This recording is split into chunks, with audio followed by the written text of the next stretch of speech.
नमस्कार, मेरा नाम उपेंद्र नाथ रैना है। आज 25 फरवरी रविवार का दिन है और ये हमारे लिए सौभाग्य की बात है। आज हम भोपाल में हैं और भोपाल में इस समय हिंदी के सुप्रसिद्ध कवि, कथाकार और समीक्षक श्री ध्रुव शुक्ल जी के निवास पर हैं।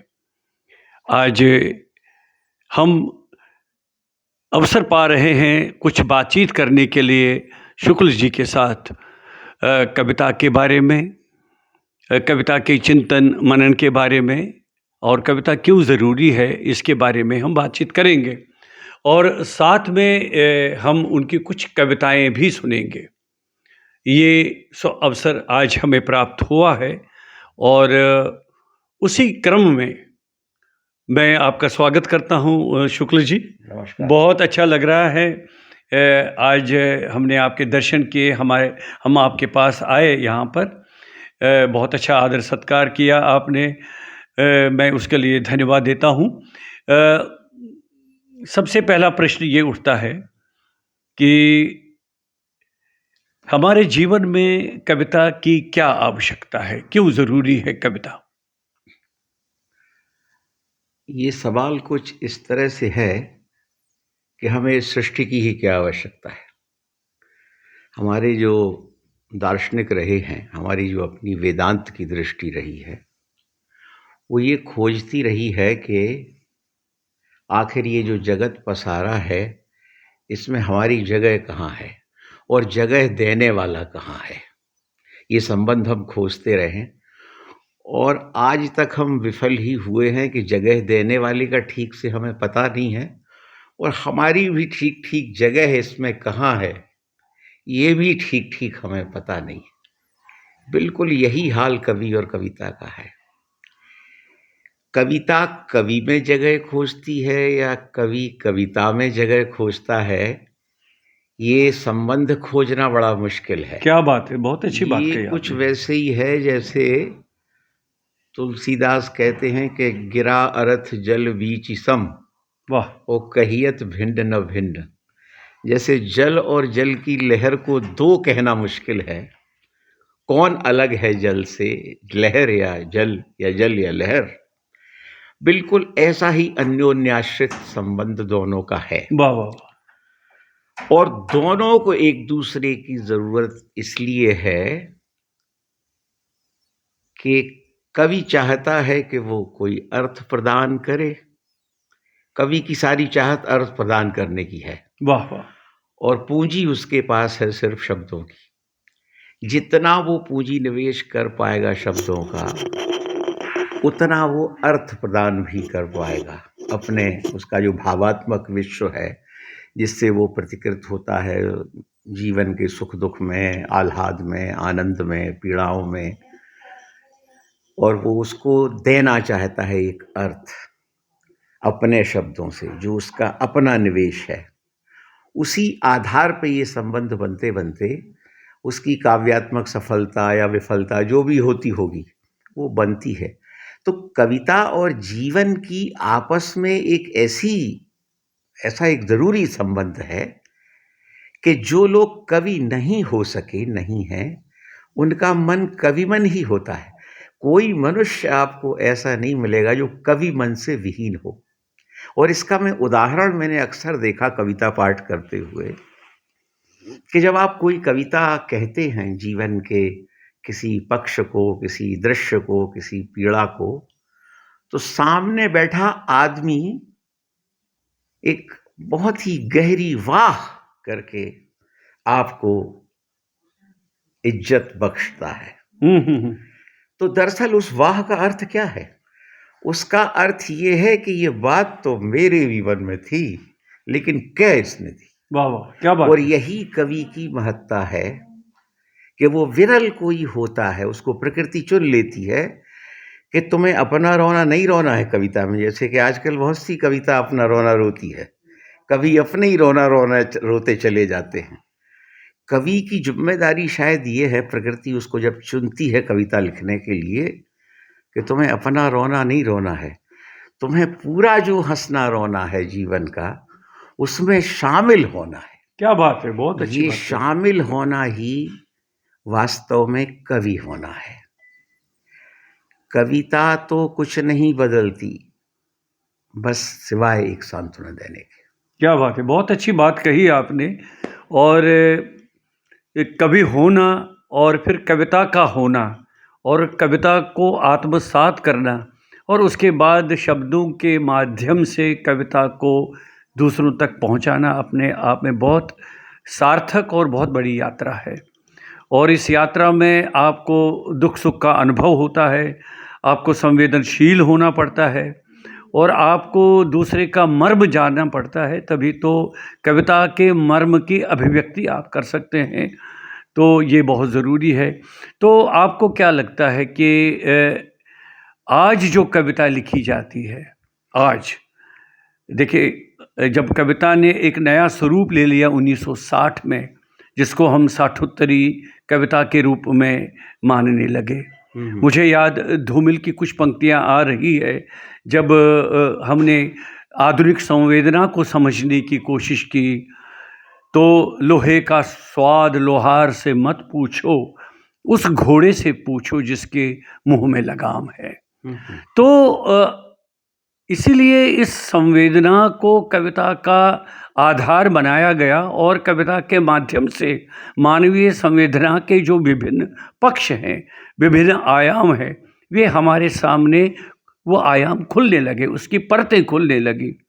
तो कविता ने अपनी जगह बना ली और कविता के उस मर्म ने जो पाठक हैं, जो मनुष्य है, उसके मन में अपनी जगह बना ली।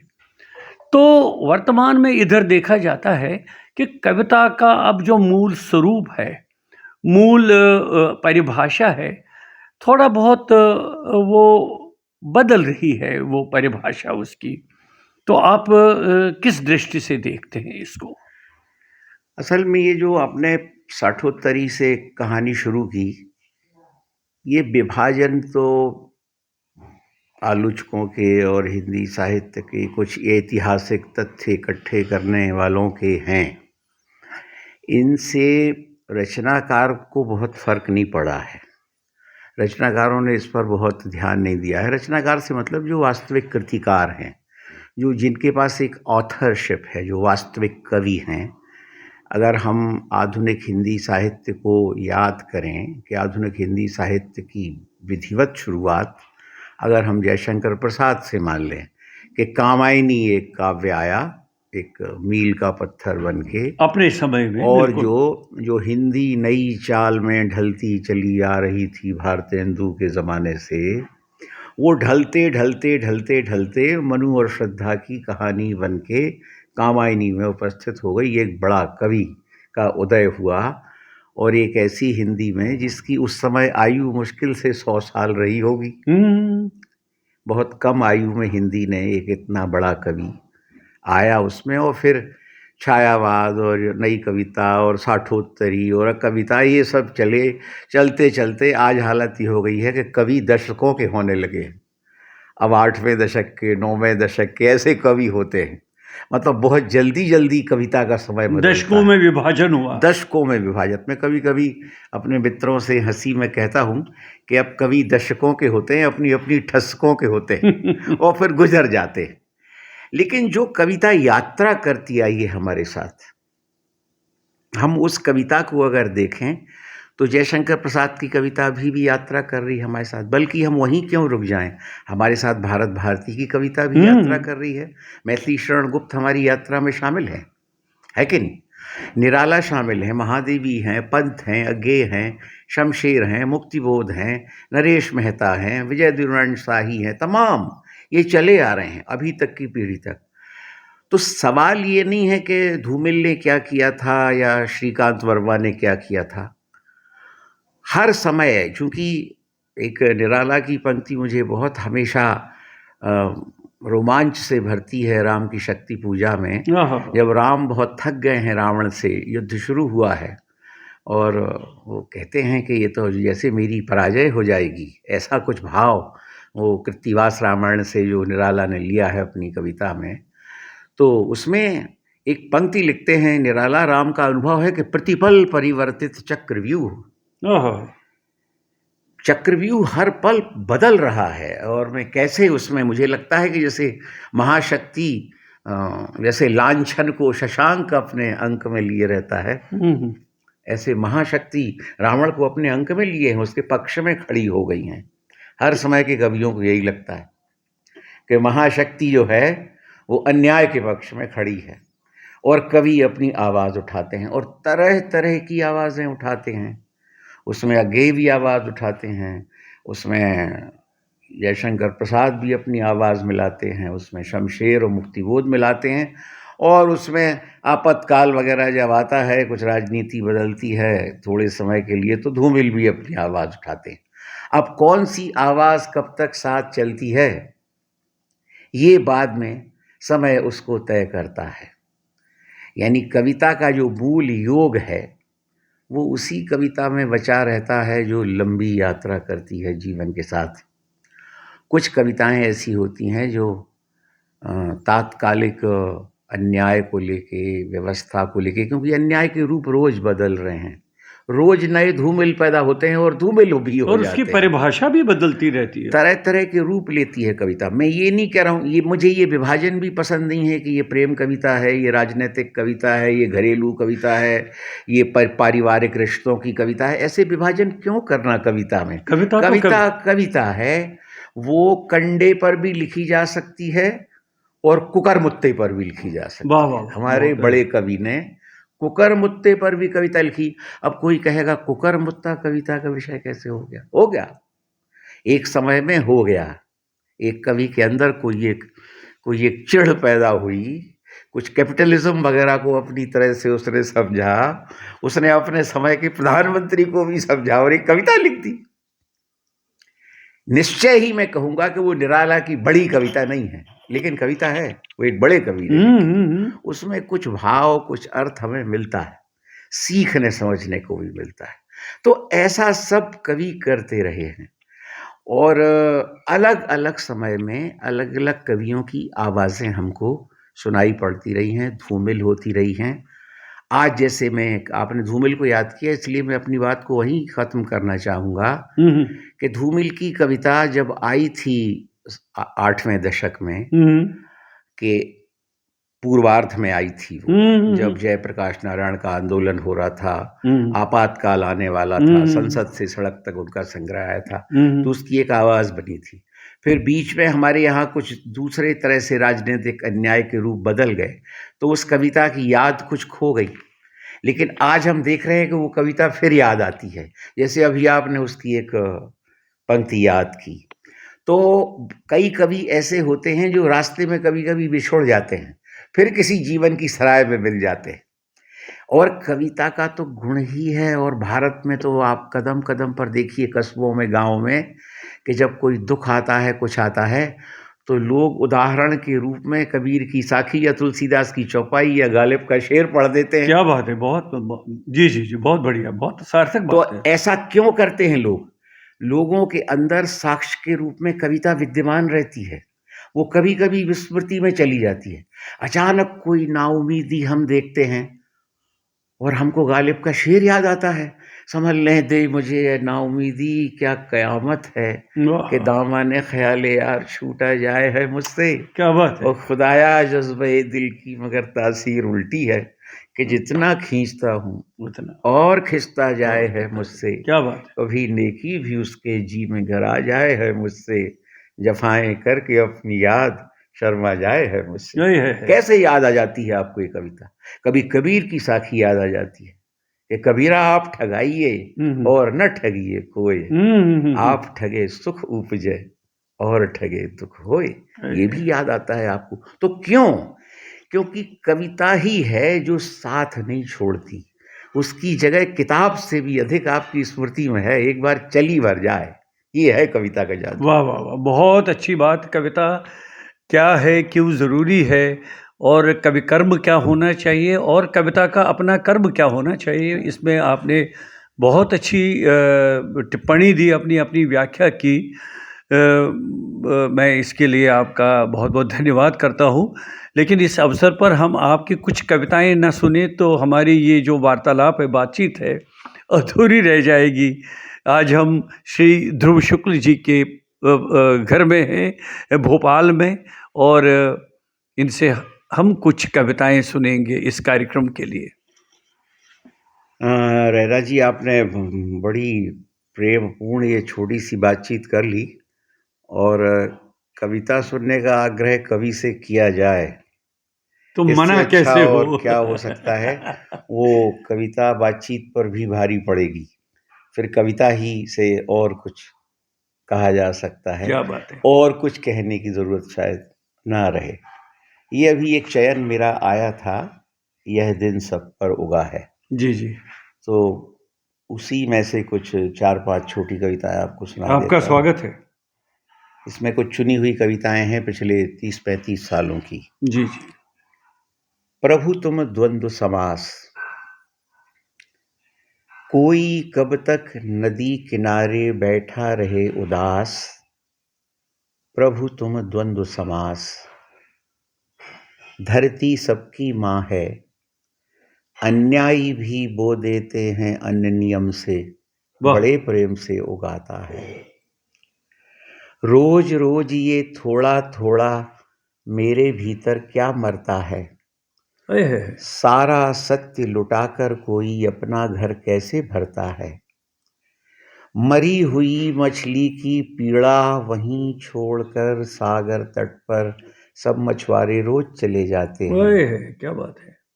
कविता मेरी करनी है, मेरी नैया भी तो पार उतरनी है। अरे है। दे न पाया आज तक मैं दुख की उपमा, मुझे करना क्षमा। अरे है, क्या बात है। बहुत सुंदर, बहुत सुंदर, बहुत बढ़िया कविता, बहुत अच्छी। एक कविता है हम आपके हैं कौन, एक फिल्म भी इस पर बनी जी थी, जी जी, मुझे और याद आया। हमारे जो बुजुर्ग महान पेंटर मकबूल फिदा हुसैन क्या उस बात है। फिल्म पर बहुत फिदा थे, उसकी हीरोइन पर भी बहुत फिदा थे। जी उस जी। हीरोइन पर उन्होंने एक फिल्म बनाई थी। तो इस शीर्षक ने मुझे अलग तरह से प्रभावित एक किया। एक पेंटिंग बनाई इस थी उन्होंने। फिल्म के जी नाम जी। ने, पूछ रहे हैं उजड़ते वन पर्वत, हम आपके हैं कौन। वाह वाह। धार खोती नदियां पूछ रही हैं, हम आपके हैं कौन। कौन। पूछ रहे हैं असहाय भटकते पशु पक्षी, हम आपके हैं कौन। वाह। पूछ रही है अकुलाई सी पूरी पृथ्वी, हम आपके हैं कौन। धरती से जड़ें छोड़ते वृक्ष पूछ रहे हैं, हम आपके हैं कौन। कोई किसी का होने के लिए कहाँ बचता है मरने के बाद, जीते जी ही तो सब पूछ रहे हैं, हम आपके के हैं हैं कौन। कौन। अरे क्या बात है, क्या बात है। बहुत बढ़िया, बहुत सुंदर, बहुत सुंदर।